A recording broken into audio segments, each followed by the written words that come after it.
अमृत काल देखने का सौभाग्य हम सबको मिला है और इसलिए शताब्दियों की संकट परंपरा को पार हमने किया है और हम आगे बढ़ रहे हैं, ऐसा ध्यान में आता है।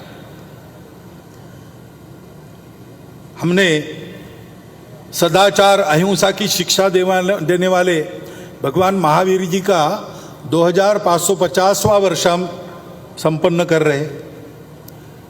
हिंदवी स्वराज्य के संस्थापक छत्रपति शिवाजी महाराज, इनका 350वां वर्ष हम संपन्न कर रहे।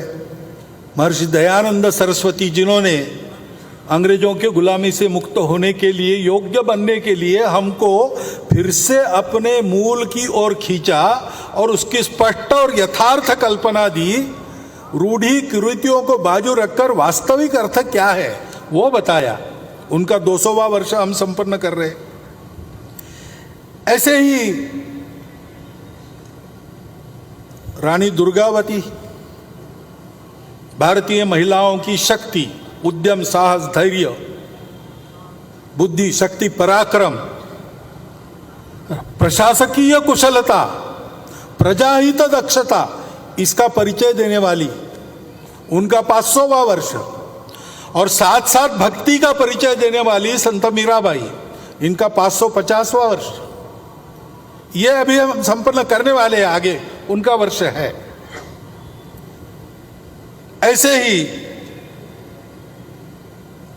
अपने राजनीतिक प्रशासन की कुशलता के साथ साथ, प्रजाहित दक्षता के साथ साथ जो अपने जीवन को सामाजिक विषमता के निर्मूलन के लिए लगा चुके, ऐसे कोल्हापुर के छत्रपति शाहू महाराज का, उनका भी 150वां जयंती वर्ष हम मना रहे।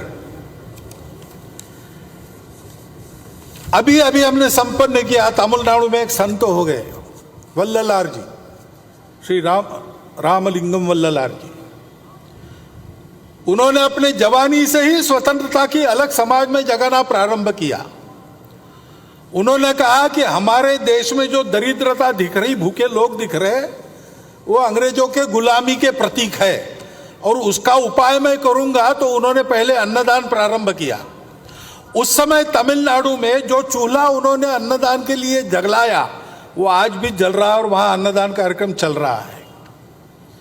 आध्यात्मिक सांस्कृतिक जागृति के आधार पर सामाजिक समता और स्वतंत्रता का संदेश देने वाले वल्ललार जी की भी 200वां वर्ष अभी संपन्न हुआ, अक्टूबर में पूरा किया।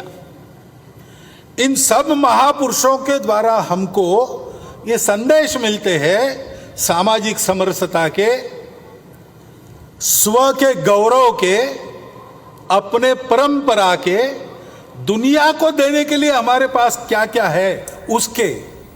जैसे हमारे प्रमुख अतिथि जी ने उल्लेख किया,